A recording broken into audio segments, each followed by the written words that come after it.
जी।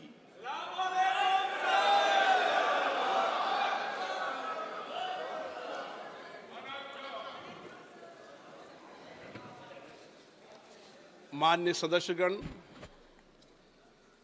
आपको बुलेटिन भाग 2 के माध्यम से पहले ही सूचित किया गया है कि माननीय वित्त मंत्री जी के बजट भाषण की प्रतियां आपको हार्ड कॉपी के रूप में उपलब्ध कराई जाएगी।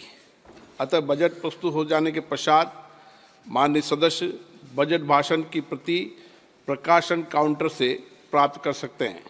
आपको ये भी सूचित किया जाता है कि माननीय मंत्री द्वारा बजट प्रस्तुत किए जाने के पश्चात उसे मेंबर पोर्टल पर भी उपलब्ध करा दिया जाएगा। माननीय वित्त मंत्री जी।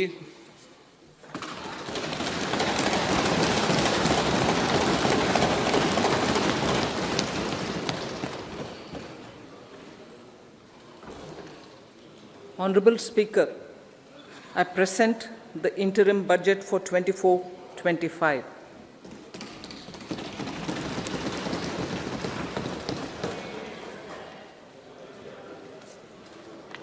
The Indian economy has witnessed profound positive transformation in the last 10 years.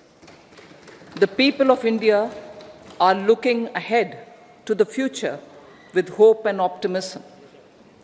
With the blessings of the people, when our government, under the visionary and dynamic leadership of Honorable Prime Minister Shri Narendra Modi, assumed office in 2014, the country was facing enormous challenges. With Sabka Saath, Sabka Vikas as its mantra, the government overcame those challenges in right earnest. Structural reforms were undertaken. Pro-people programs were formulated and implemented promptly. Conditions were created for more opportunities for employment and entrepreneurship. The economy got a new vigor. The fruits of development started reaching the people at scale. The country got a new sense of purpose and hope. Naturally, the people blessed the government with a bigger mandate. In the second term, our government, under the leadership of Honorable Prime Minister, doubled down on its responsibilities to build a prosperous country with comprehensive development of all people and all regions. Our government strengthened its mantra to Sabka Saath, Sabka Vikas and Sabka Vishwas. Our development philosophy covered all elements of inclusivity, namely social inclusivity through coverage of all strata of the society, and geographical inclusivity through development of all regions of the country. With the whole of nation approach of Sabka Prayas, the country overcame the challenges of once in a century pandemic, took long strides towards Atmanirbhar Bharat, committed to Panch Pran, and laid solid foundations for the Amrit Kal. As a result, our young country has high aspirations, pride in its present, and hope and confidence for a bright future. We expect that our government, based on its stupendous work, will be blessed again by the people with a resounding mandate. Inclusive development and growth. Our humane and inclusive approach to development is a marked and deliberate departure from the earlier approach of provisioning up to village level. Development programs were thus provisioned. In the last 10 years, however, have targeted each and every household and individual through housing for all, Har Ghar Jal, electricity for all, cooking gas for all, bank accounts and financial services for all in record time. The worries about food have been eliminated through free ration for 80 crore people.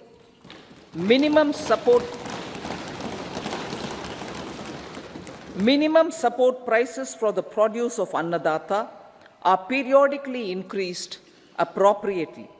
These and the provision of basic necessities have enhanced real income in the rural areas. Their economic needs could be addressed, thus spurring growth and generating jobs. Social justice. Our government is working with an approach to development that is all-round, all-pervasive, and all-inclusive. Sarvangin, Sarvasparshi, or Sarvasamaveshi. It covers all castes and people at all levels. We are working to make India a Vikasit Bharat by 2047. For achieving that goal, we need to improve people's capability and empower them. Previously, social justice was mostly a political slogan. For our government, social justice is an effective and necessary governance model. The saturation approach of covering all eligible people is the true and comprehensive achievement of social justice. This is secularism in action, reduces corruption, and prevents nepotism, prevents Bhai Bhatijawad. There is transparency and assurance that benefits are delivered to all eligible people. The resources are distributed fairly. All, regardless of their social standing, get access to opportunities. We are addressing systemic inequalities that had plagued our society. We focus on outcomes and not on outlays so that the social economic transformation is achieved. As our Prime Minister firmly believes, we need to focus on 4 major castes. They are Garib, Mahilaye, Yuva, and Annadata. Their needs, their aspirations, and their welfare are our highest priority. The country progresses when they progress. All 4 require and receive government support in their quest to better their lives. Their empowerment and well-being will drive the country forward. Garib Kalyan, Desh Ka Kalyan. We believe in empowering the poor. The earlier approach of tackling poverty through entitlements had resulted in very modest outcomes. When the poor became empowered partners in the development process, government's power to assist them also increases manifold. With the pursuit of Sabka Saath, in these 10 years, the government has assisted 25 crore people to get freedom from multi-dimensional poverty.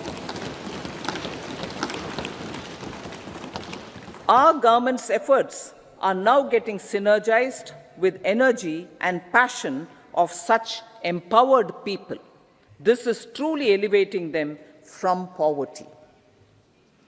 Direct benefit transfer of 34 lakh crore rupees from the government using PM Jan Dhan accounts has led to savings of 2.7 lakh crores of rupees for the government.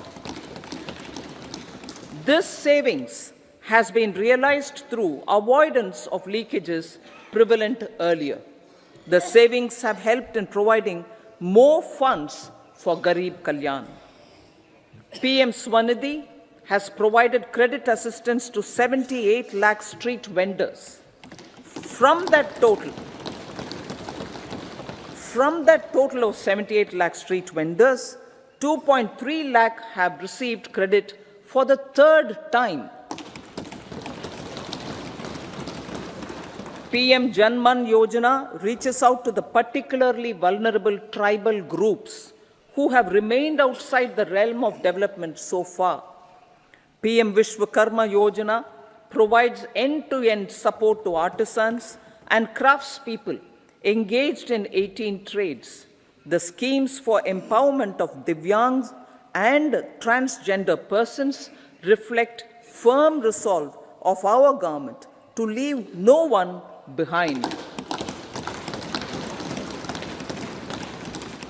Welfare of Annadata.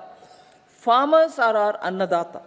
Every year under PM Kisan Samman Yojana, direct financial assistance is provided to 11.8 crore farmers, including marginal and small farmers.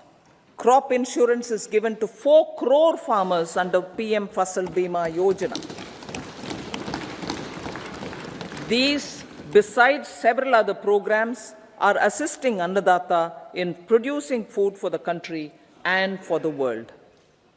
Electronic National Agricultural Market has integrated 1,361 mandis and is providing services to 1.8 crore farmers with trading volume of 3 lakh crores of rupees.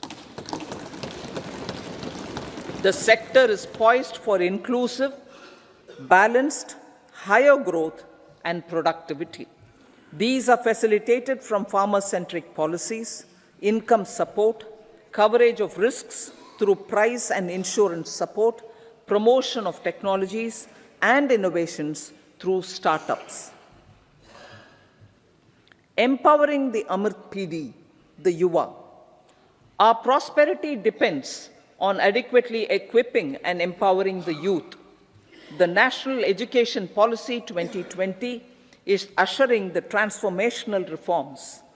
PM Schools for Rising India, PM Shri, are delivering quality teaching and nurturing holistic and well-rounded individuals. The Skill India mission has trained 1.4 crore youth, upskilled and reskilled 54 lakh youth, and established 3,000 new ITIs. A large number of institutions of higher learning, namely 7 IITs, 16 triple ITs, 7 IIMs, 15 AIMS, and 390 universities have been set up. PM Mudra Yojana has sanctioned 43 crore loans aggregating to 22.5 lakh crores of rupees for entrepreneurial aspirations of our youth. Besides that, Fund of Funds, Startup India, and Startup Credit Guarantee schemes are assisting our youth. They are also becoming Rozgar Data. The country is proud of our youth scaling new heights in sports. The highest ever medal tally in Asian Games and Asian Para Games in 2023 reflects a high confidence level.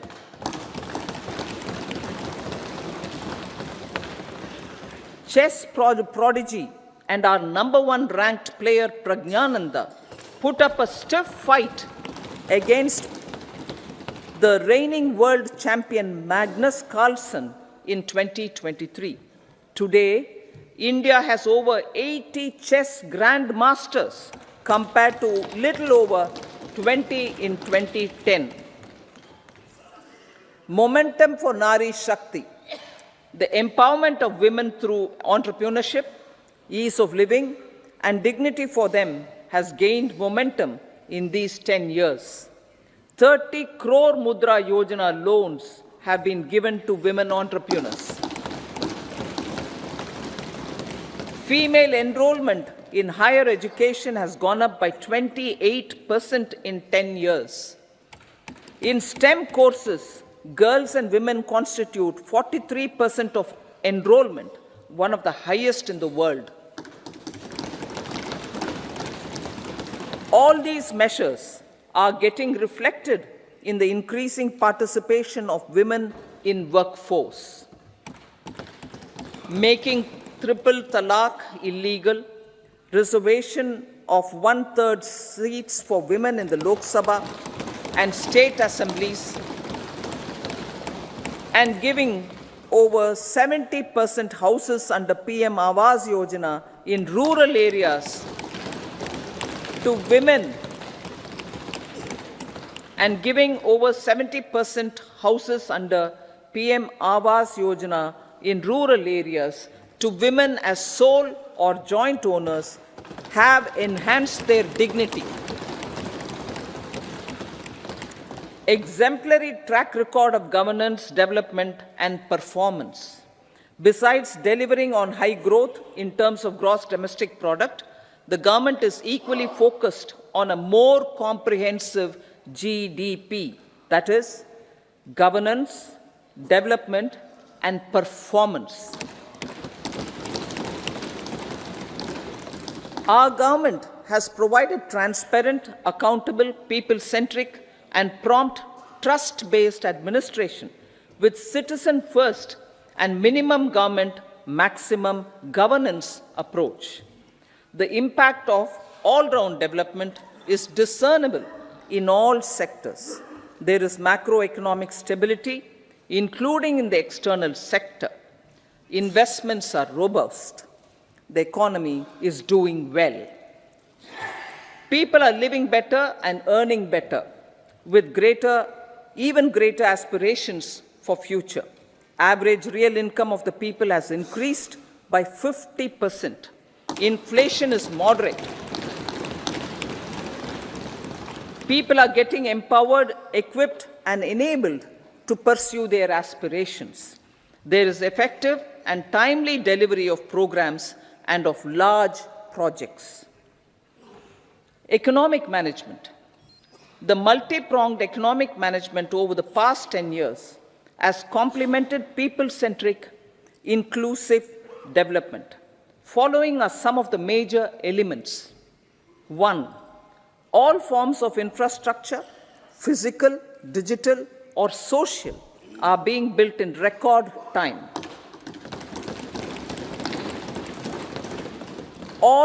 Number 2, all parts of the country are becoming active participants in economic growth. Number 3, digital public infrastructure, a new factor of production as if in the 21st century, is instrumental in formalization of the economy. Number 4, goods and services tax has enabled one nation, one market, one tax. Tax reforms have led to deepening and widening of tax base. Number 5, strengthening of the financial sector has helped in making savings, credit, and investments more efficient. Number 6, GIFT, IFSC, and the Unified Regulatory Authority, IFSCA, are creating a robust gateway for global capital and financial services for the economy.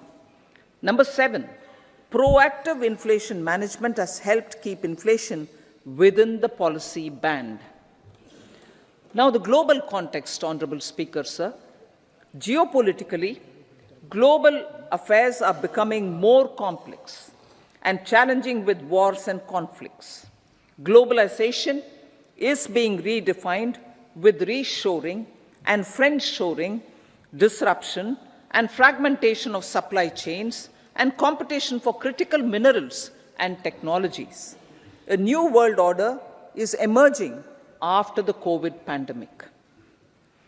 India assumed the G20 presidency during very difficult times for the world. The global economy was going through high inflation, high interest rates, low growth, very high public debt, low trade growth, and climate changes. The pandemic has led to a crisis of food, fertilizer, fuel, and finances for the world, while India successfully navigated its way. The country showed the way forward and built consensus on solutions for those global problems. The recently announced India-Middle East-Europe economic corridor is a strategic and economic game changer for India and others. In the words of Honorable Prime Minister, the corridor, and I quote, will become the basis of world trade for hundreds of years to come, and history will remember that this corridor was initiated on Indian soil. Unquote. Vision for Vikasit Bharat. Our vision for Vikasit Bharat is that of prosperous Bharat in harmony with nature, with modern infrastructure, and providing opportunities for all citizens and all regions to reach their potential. With confidence arising from strong and exemplary track record of performance and progress, earning Sabka Vishwas, the next 5 years will be years of unprecedented development and golden moments to realize the dream of developed India by 2047. The trinity of demography, democracy, and diversity, backed by Sabka Prayas, has the potential to fulfill aspirations of every Indian. As Honorable Prime Minister in his Independence Day address to the nation mentioned, I quote, "There is no dearth of opportunities, as many opportunities as we want. The country is capable of creating more opportunities. Sky is the limit." Unquote. Strategy for Amrit Kal. Our government will adopt economic policies that foster and sustain growth, facilitate inclusive and sustainable development, improve productivity, create opportunities for all, help them enhance their capabilities, and contribute to generation of resources to power investments and fulfill aspirations. Guided by the principle, reform, perform, and transform, the government will take up next generation reforms and build consensus with the states and stakeholders for effective implementation. It is an important policy priority for our government to ensure timely and adequate finances, relevant technologies, and appropriate training for the micro, small, and medium enterprises, MSMEs, to grow and also compete globally. Orienting the regulatory environment to facilitate their growth will be an important element of this policy mix. Aligning with the Panchamrit goals, our government will facilitate sustaining high and more resource-efficient economic growth. This will work towards energy security in terms of availability, accessibility, and affordability. For meeting the investment needs, our government will prepare the financial sector in terms of size, capacity, skills, and regulatory framework. Aspirational Districts Program. Our government stands ready to assist the states in faster development of aspirational districts and blocks, including generation of ample economic opportunities. Development of the East. Our government will pay utmost attention to make the eastern region and its people a powerful driver of India's growth.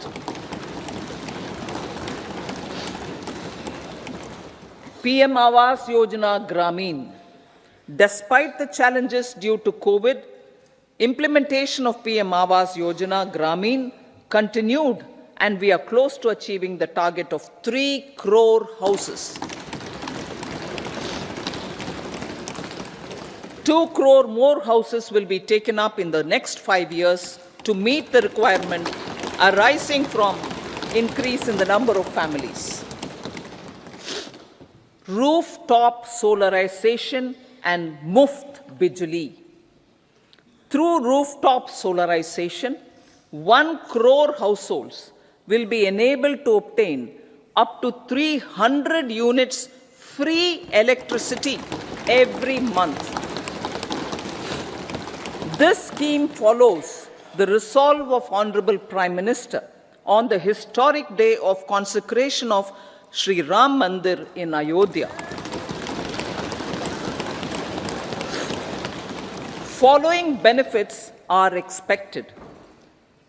Savings up to 15 to 18,000 rupees annually for households from free solar electricity and selling the surplus to the distribution companies. Charging of electric vehicles. Entrepreneurship opportunities for a large number of vendors for supply and installation. Employment opportunities for the youth with technical skills in manufacturing, installation, and maintenance. Housing for middle class. Our government will launch a scheme to help deserving sections of the middle class, and I quote from Honorable Prime Minister's words, living in rented houses or slums or chawls and unauthorized colonies, unquote, to buy or build their own houses. Medical colleges. Several youth are ambitious to get qualified as doctors. They aim to serve our people through improved healthcare services. Our government plans to set up more medical colleges by utilizing the existing hospital infrastructure under various departments. A committee for this purpose will be set up to examine the issues and make relevant recommendations. Cervical cancer vaccination. Our government will encourage vaccination for girls in the age group of 9 to 14 years for prevention of cervical cancer. Maternal and child health care. Various schemes for maternal and child care will be brought under one comprehensive program for synergy in implementation. Upgradation of Anganwadi centers under Saksham Anganwadi and Poshan 2.0 will be expedited for improved nutrition delivery, early childhood care, and development. The newly designed U-Win platform for managing immunization and intensified efforts of Mission Indradhanush will be rolled out expeditiously throughout the country. Ayushman Bharat. Healthcare cover under Ayushman Bharat scheme will be extended to all ASHA workers, to all Anganwadi workers and helpers. Agriculture and food processing. The efforts of value addition in agriculture sector and boosting farmers' incomes will be stepped up. Pradhan Mantri Kisan Sampada Yojana has benefited 38 lakh farmers and generated 10 lakh employment. Pradhan Mantri Formalization of Micro Food Processing Enterprises Yojana has assisted 2.4 lakh SHGs and 60,000 individuals with credit linkages. Other schemes are complementing the efforts for reducing post-harvest losses and improving productivity and incomes. For ensuring faster growth of the sector, our government will further promote private and public investment in post-harvest activities, including aggregation, modern storage, efficient supply chains, primary and secondary processing and marketing and branding. Nano DAP. After the successful adoption of nano urea, application of nano DAP on various crops will be expanded in all agroclimatic zones. Atmanirbhar Oil Seeds Abhiyan. Building on the initiative announced in 2022, a strategy will be formulated to achieve Atmanirbharta for oil seeds such as mustard, groundnut, sesame, soya bean, and sunflower. This will cover research for high-yielding varieties, widespread adoption of modern farming techniques, market linkages, procurement, value addition, and crop insurance. Dairy development. A comprehensive program for supporting dairy farmers will be formulated. Efforts are already on to control foot and mouth disease. India is the world's largest milk producer with India is the world's largest milk producer, but with low productivity of milch animals. The program will be built on the success of existing schemes such as Rashtriya Gokul Mission, National Livestock Mission, and infrastructure development funds for dairy processing and animal husbandry. Matsya Sampada. It was our government which set up a separate department for fisheries, realizing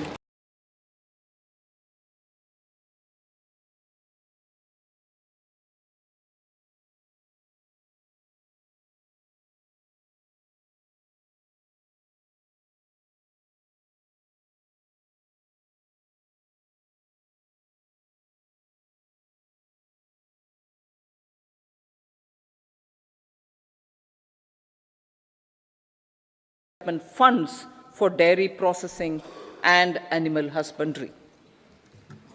Matsya Sampada. It was our government which set up a separate department for fisheries, realizing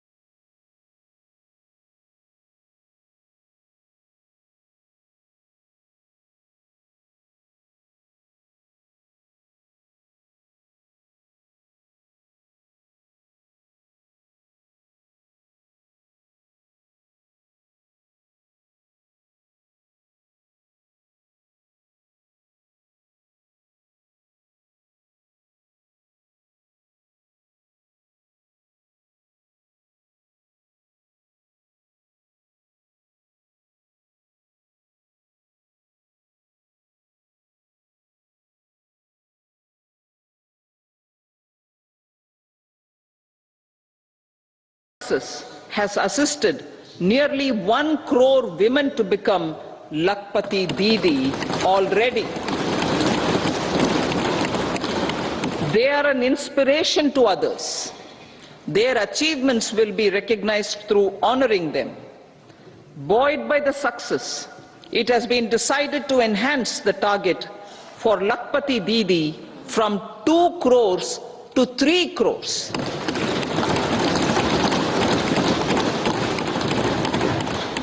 Technological changes, new age technologies and data are changing the lives of people and businesses.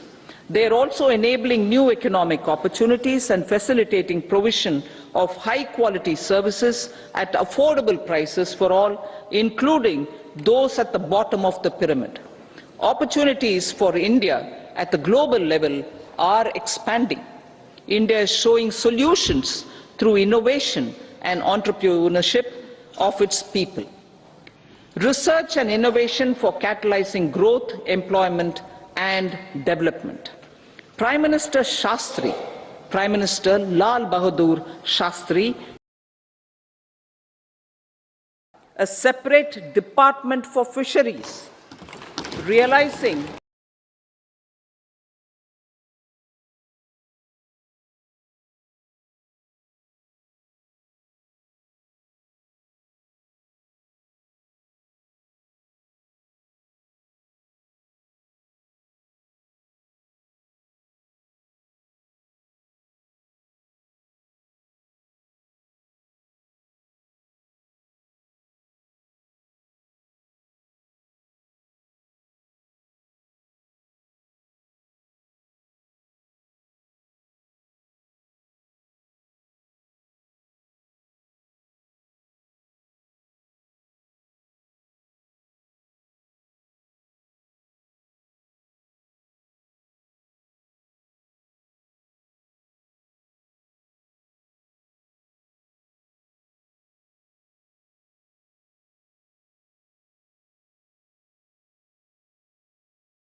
and low or nil interest rates.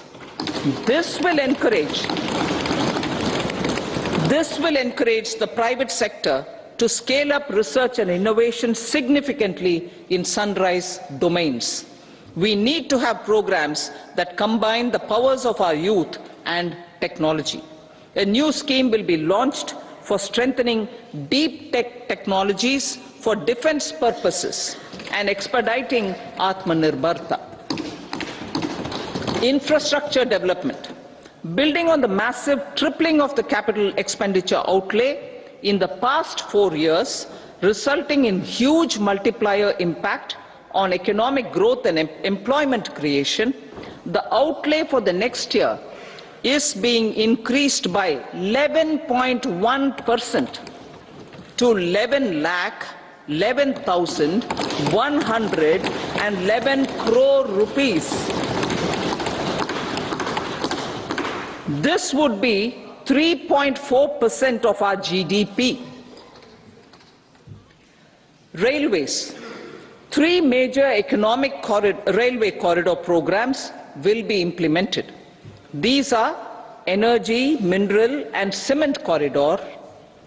Number 2, port connectivity corridors. And number 3, high traffic density corridors. The projects have been identified under the PM Gati Shakti for enabling multimodal connectivity. They will improve logistics efficiency and reduce cost. The resultant decongestion of the high traffic corridors will also help in improving operations of passenger trains, resulting in safety and higher travel speed for passengers. Together with dedicated freight corridors, these 3 economic corridor programs will accelerate our GDP growth and reduce logistic costs.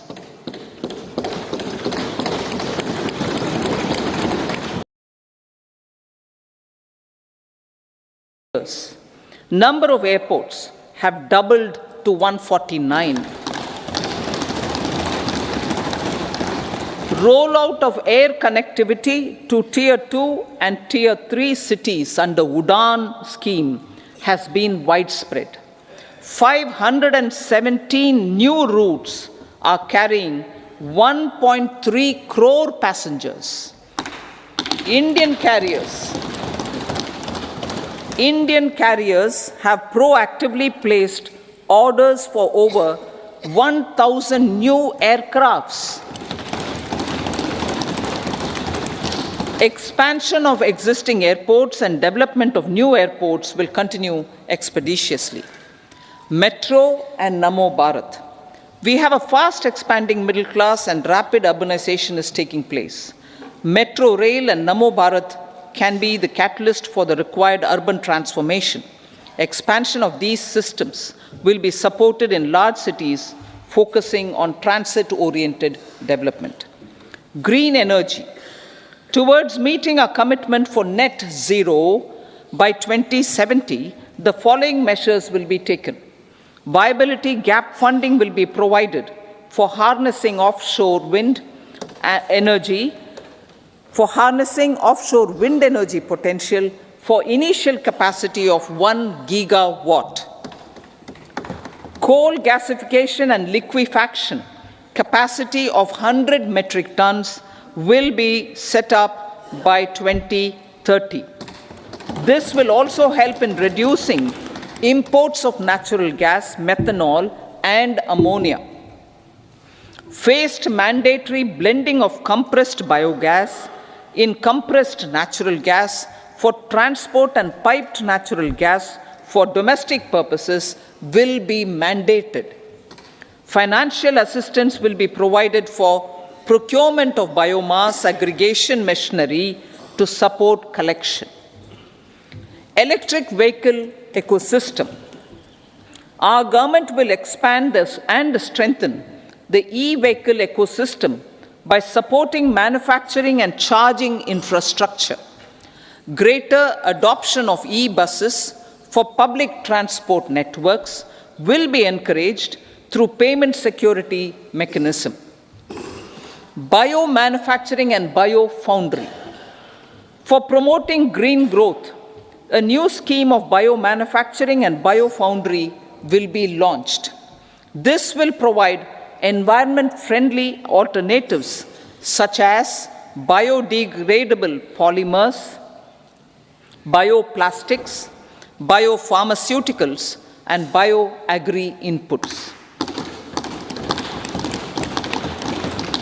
This scheme will also help in transforming today's consumptive manufacturing paradigm to the one based on regenerative principles.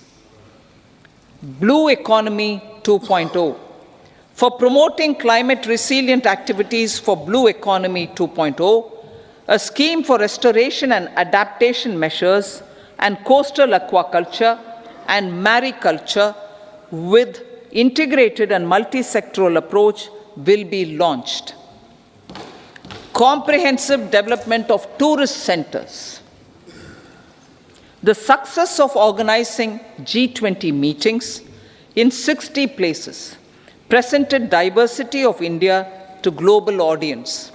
Our economic strength has made the country an attractive destination for business and conference tourism. Our middle class also now aspires to travel and explore. Tourism, including spiritual tourism, has tremendous opportunities for local entrepreneurship. States will be encouraged to take up comprehensive development of iconic tourist centers, branding and marketing them at global scale. A framework for rating of the centers based on quality of facilities and services will be established. Long-term interest-free loans will be provided to states for financing such development on matching basis. To address the emerging fervor for domestic tourism, Honorable Speaker, sir, projects for port connectivity, tourism infrastructure, and amenities will be taken up on our islands, including Lakshadweep. This will help in generating employment also. Promoting investments. The FDI inflow during 2014 to 23 was $596 billion US, marking a golden era. That is twice the inflow during 2005 to 14. For encouraging sustained foreign investment, we are negotiating bilateral investment treaties with our foreign partners in the spirit of First Develop India. FDI is First Develop India. Reforms in the states for Vikasit Bharat. Many growth and development enabling reforms are needed in the states for realizing the vision of Vikasit Bharat. A provision of 75,000 crore rupees as 50-year interest-free loan is proposed this year to support those milestone-linked reforms by the state governments. Societal changes. The government will form a high-powered committee for an extensive consideration of the challenges arising from fast population growth and demographic changes. The committee will be mandated to make recommendations for addressing these challenges comprehensively in relation to the goal of Vikasit Bharat. Amrit Kal as Kartavya Kal. Our government stands committed to strengthening and expanding the economy with high growth and to create conditions for people to realize their aspirations. Honorable Prime Minister, in his Independence Day address to the nation in the 75th year of our Republic, said, and I quote, "We commit ourselves to national development with new inspirations, new consciousness, new resolutions as the country opens up immense possibilities and opportunities. It is our Kartavya Kal." Unquote. Every challenge of the pre-2014 era was overcome through our economic management and our governance. These have placed the country on a resolute path of sustained high growth. This has been possible through right policies, true intentions, and appropriate decisions.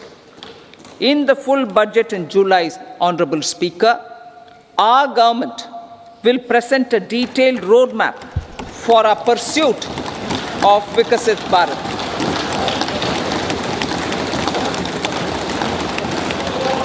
Revised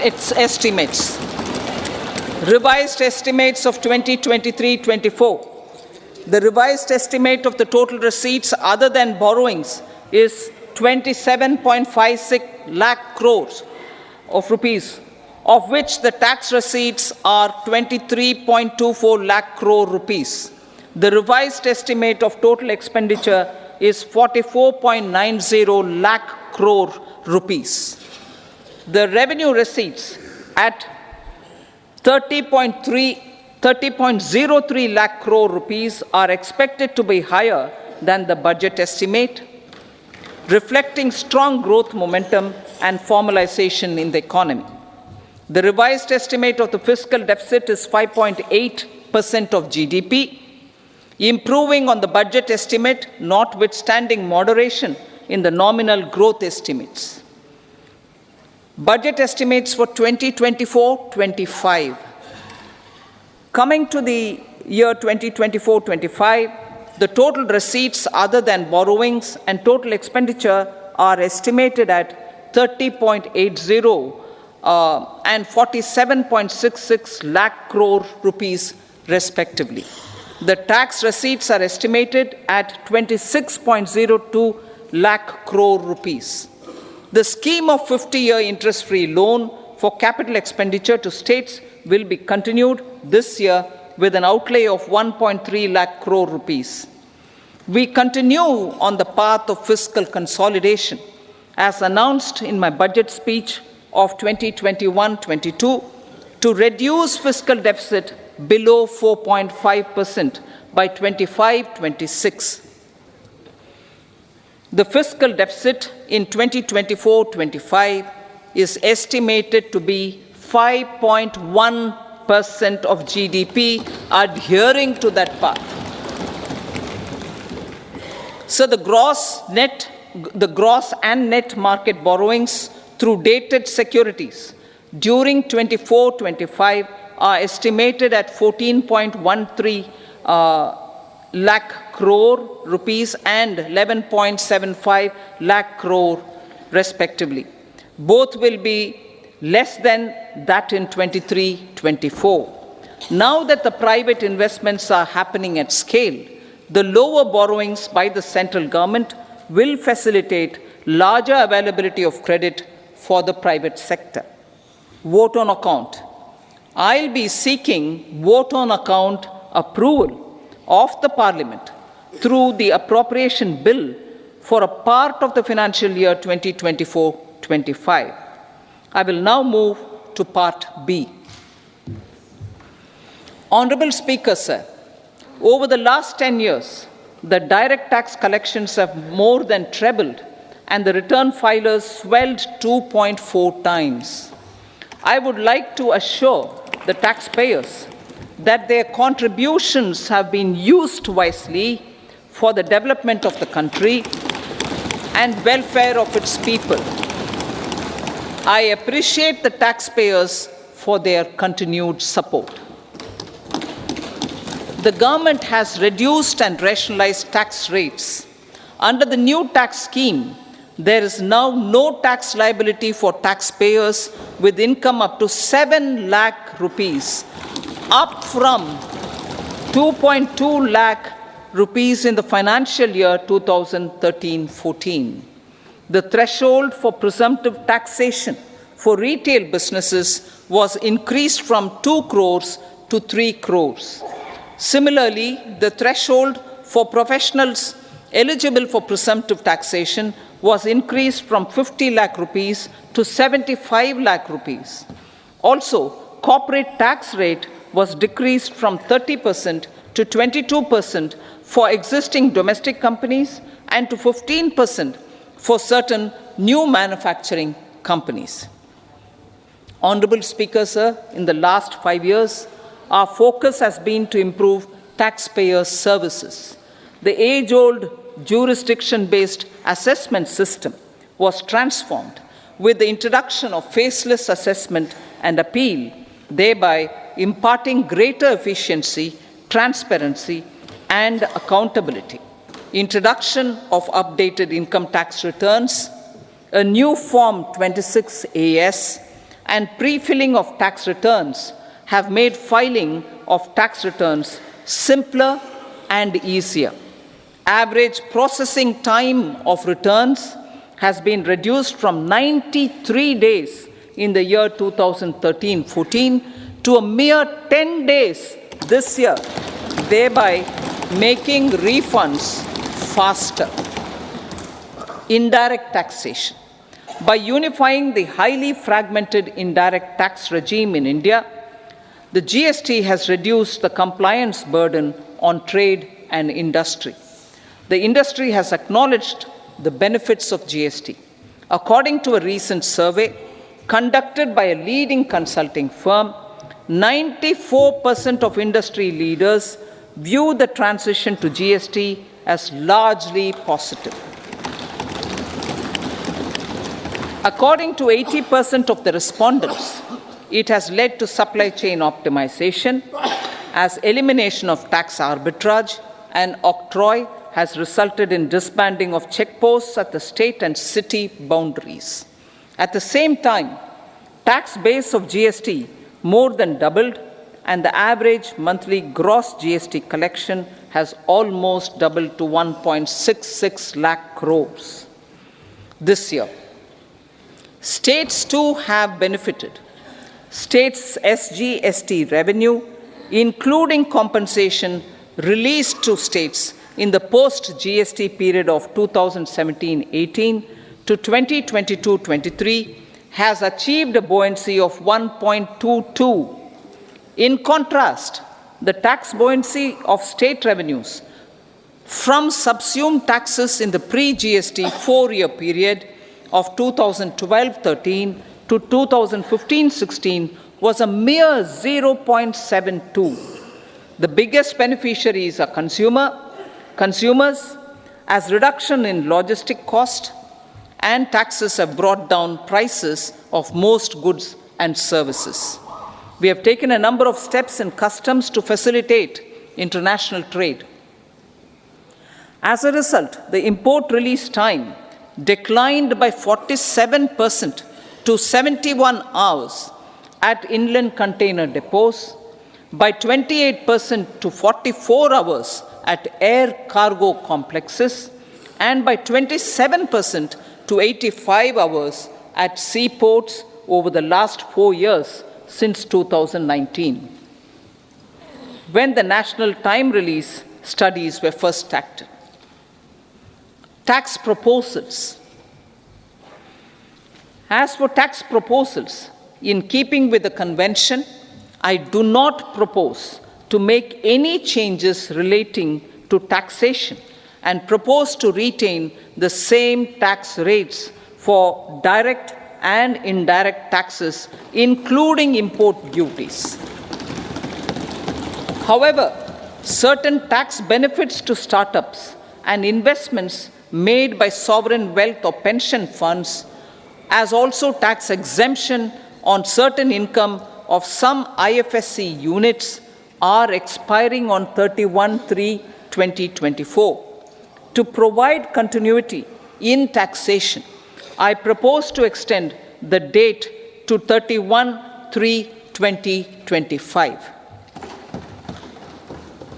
Moreover, in line with our government's vision to improve ease of living and ease of doing business, I wish to make an announcement to improve taxpayer services. There are a large number of petty, non-verified, non-reconciled, or disputed direct tax demands, many of them dating as far back as 1962, which continue to remain on the books, causing anxiety to honest taxpayers and hindering refunds of subsequent years. Honorable Speaker, sir, I propose to withdraw such outstanding direct tax demands up to 25,000 rupees pertaining to the period up to financial year 2009-10 and up to 10,000 rupees for financial years 2010-11 to 2014-15. This is expected to benefit about 1 crore taxpayers. 1 crore taxpayers would benefit out of this. Economy then and now. In 2014, when our government assumed the reins, the responsibility to mend the economy step by step and to put the governance systems in order was enormous. The need of the hour was to give hope to the people, to attract investments, and to build support for the much needed reforms. The government did that successfully, following a strong belief of nation first. The crisis of those years has been overcome, and the economy has been put firmly on a high, sustainable growth path with all-round development. It is now appropriate to look at where we were then. I repeat, it is now appropriate to look at where we were then till 2014 and where we are now, only for the purpose of drawing lessons from the mismanagement of those years. The government will lay a white paper on table of the House.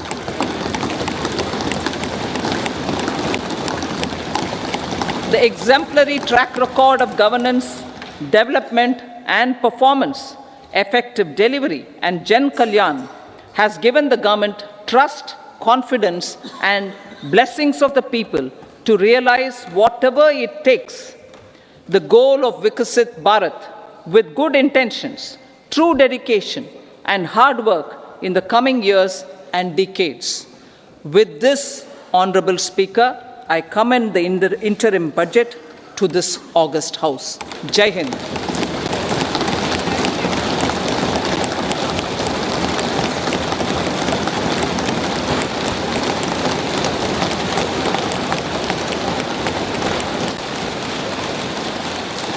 Item number 2, Shrimati Nirmala Sitharaman जी।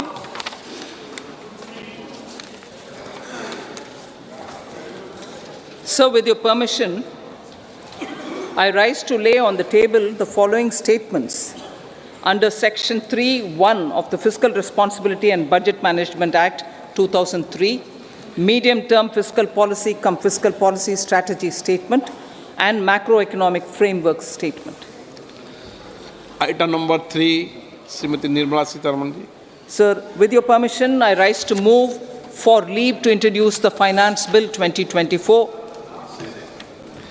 प्रश्न ये है कि विधेयक को पुनर्स्थापित करने की अनुमति प्रदान की जाए। जो सदस्य इसके पक्ष में हाँ कहें, जो सदस्य विरोध में ना कहें। मेरे विचार में निर्णय हाँ वालों के पक्ष हुआ, हाँ वालों के पक्ष हुआ। माननीय मंत्री जी विधेयक को पुनर्स्थापित करें। So I introduce the bill. सभा की कार्रवाई शुक्रवार दिनांक 2 फरवरी 2024 को प्राप्त 11 बजे तक के लिए स्थगित की जाती है।